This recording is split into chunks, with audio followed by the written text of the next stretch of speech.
En matière d'aménagement du territoire, cette fois, ce sont les municipalités qui sont aux premières lignes. Aménager un territoire où vivent des milliers de personnes, se le partager d'une manière harmonieuse pour éviter les conflits d'usage, c'est quand même un travail délicat. Mais c'est à ça que servent les plans d'urbanisme, les règlements de zonage. Ça ne peut se faire qu'au niveau local par les gens qui vivent là. C'est leur territoire, après tout, c'est chez eux. Mais voilà, Ottawa s'en fout. Et son immunité par rapport à nos lois, il la transfère aux entreprises sous sa juridiction. Je suis persuadée, Monsieur le Président, que tous les députés en cette Chambre pourraient vous parler de problèmes chez eux avec des tours cellulaires érigées à peu près n'importe où.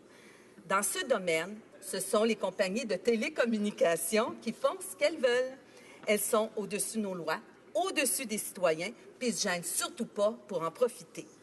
Il y a des villes qui ont essayé d'adopter des règlements pour mettre un peu d'ordre là-dedans, mais les tribunaux les invalident les uns après les autres. C'est le cas à Terrebonne, à Châteauguay, à Gatineau. Montréal a d'ailleurs renoncé à son propre règlement. Pourquoi?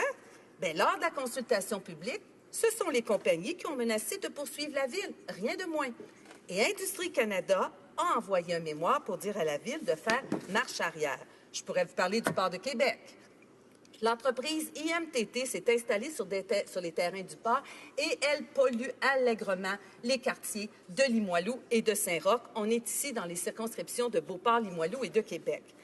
Quand les résidents se sont mobilisés, parce que là, la poussière rouge qui arrivait sur leur balcon, sur le bord des fenêtres, sur les jouets extérieurs des enfants, il y avait du nickel, du fer, du cuivre et du zinc. Est-ce qu'Ottawa les a écoutés? Pas du tout. Ottawa, c'est loin du vrai monde. Au bout de compte, c'est notre gouvernement, le gouvernement du Québec, qui est intervenu. Mais c'était sans compter l'arrogance d'Ottawa et des entreprises qu'il protège sous le manteau de ses pouvoirs. Quand les inspecteurs du ministère de l'Environnement du Québec ont voulu visiter les installations, qu'est-ce que les autorités du port leur ont dit? Ils ont dit « t'as rien à faire ici, c'est fédéral ». Quand Québec a envoyé un constat d'effraction en vertu de la loi québécoise sur l'environnement, la compagnie l'a envoyé promener. Et le pire, c'est que la Cour supérieure du Québec lui a donné raison. La compagnie peut bafouer nos lois autant qu'elle le veut, empoisonner nos quartiers urbains autant qu'elle le veut. Elle est au-dessus des lois.